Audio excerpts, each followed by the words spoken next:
I think you should ask for VP Pence's conversation because he had a couple of conversations also. I could save you a lot of time. They were all perfect. Donald Trump had publicly roped Mike Pence into this Ukraine scandal. Tonight, the Washington Post with a blockbuster reporting Trump involved Pence in these efforts to pressure Ukraine, and Pence's aides saying he was unaware it had anything to do with dirt on Biden's. I'm joined now by federal prosecutor John Flannery, who I should mention assisted Democrats during the impeachment of Bill Clinton. A lot of experience here. Good evening to you, sir. Good evening. I want to get to several things with you, starting with the breaking news. What does it tell you that the Washington Post is reporting this out tonight? What it tells us is that the corruption in the West Wing extends from the president perhaps to the vice president. The denial we get from everybody is discouraging. It can't be given much weight. And how could you not know, doing the things he was doing, that he didn't know what it was about? He quite understood, and there were conversations apparently in the White House, and I assume he's sitting in some corner of the room in some of those meetings, and they're talking about why they want Zelensky to help them out with the presidential election the next year. And, you know, Pence can't claim to be disinterested. He wanted to be the vice president again. Yeah, you lay it out. That's big. And it comes as we're seeing what, by my estimation, as just one student of the current era, is a much faster, accelerated timetable for people to start turning in public. Off the top of my head, John, the Attorney General is now suddenly angry about all this. Mike Pence is suddenly out of the loop about all this. Rick Perry is suddenly cooperating with Congress. He will cooperate, he says, on the impeachment probe, unlike others. Rudy Giuliani obviously has been Rudy Giulianiing to save time. I'll leave it at that. You take it together, and what took in the Mueller probe months and sometimes over a year, by my count, in 2 weeks, we're seeing people go a lot of different directions. My question to you as an experienced congressional investigator, why? What I think we're having is the rats are leaving the ship. And you overlook Pompeo, who's... now you and Donald Trump are both calling people rats. Well, there were mice in the press room at the White House. even they were smart enough to get out of the way. Solid reference for folks who didn't hear there was a mouse who apparently dropped. Go ahead, sir. Yes. Well, what I think you see is that they're beginning to see that this is different than any other earlier disclosure. You have the president saying, don't worry what it says, but what it basically says is, you know, notwithstanding what some say, there is a quid pro quo. I'm holding back $491 million that you need for your defense against Russia.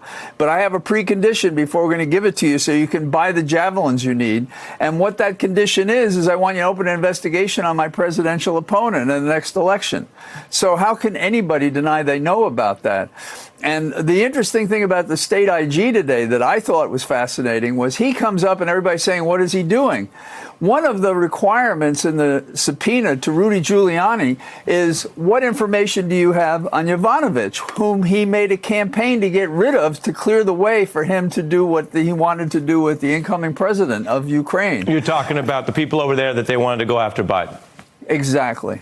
Exactly. Yeah. Well, look, let me ask you as we broaden out, because we came on the air tonight before the Pence story broke, speaking to a member of Congress who told us solemnly, Jan Schakowsky, that she knows Adam Schiff has been facing death threats, that they view it as caused by President Trump. Adam Schiff talked about inciting violence. Speaker Pelosi says we are facing a threat to the Constitution. And the wider context is whether the President of the United States is abusing his office to criminally target rivals, something we have seen in other countries, in Ukraine, among other places, in Russia, which Putin does. We've had dissidents from Russia on this show who did hard time because they dared run against Putin. And the question is, how literal do we take it? And I say that because it's my job to follow the facts and not get ahead of it. And yet, how literal do we take it is not only was the request from Ukraine there, and not only is Adam Schiff being threatened with a treason investigation, the only question is if Donald Trump can find someone to do it. But I want to put up on the screen the other context here, which is the FBI director who replaced Comey after being fired for what was reportedly insufficient loyalty. That former acting FBI director is awaiting any decision over whether DOJ is indicting him right here in America.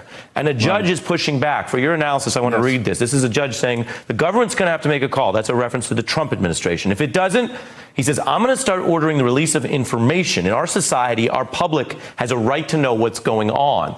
Unusual judicial pushback for a very controversial case where the argument is that Bill Barr's Justice Department is doing what Trump was asking Ukraine to do. What does that all mean? How does that figure into this? Well, the short form is, are you prosecuting an innocent man for political purposes? And one of the requests to the Justice Department is the question, isn't it a fact that you presented this to a grand jury and they wouldn't indict? Now, that's very unusual, a runaway grand jury.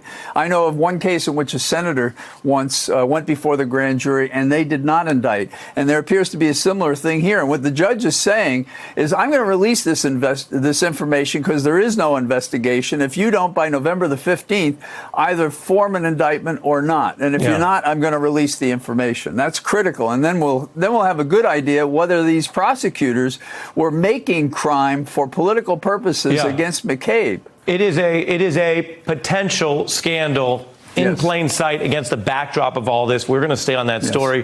We're going to do it with John Flannery, and I think we'll be seeing a lot of you on the beat during these times. Thank you, sir. Thank you. Hey, I'm Ari Melber from MSNBC. You can see more of our videos right here, or better yet, subscribe to our YouTube channel below. You could have been anywhere in the world, but you're here with us, and we appreciate that.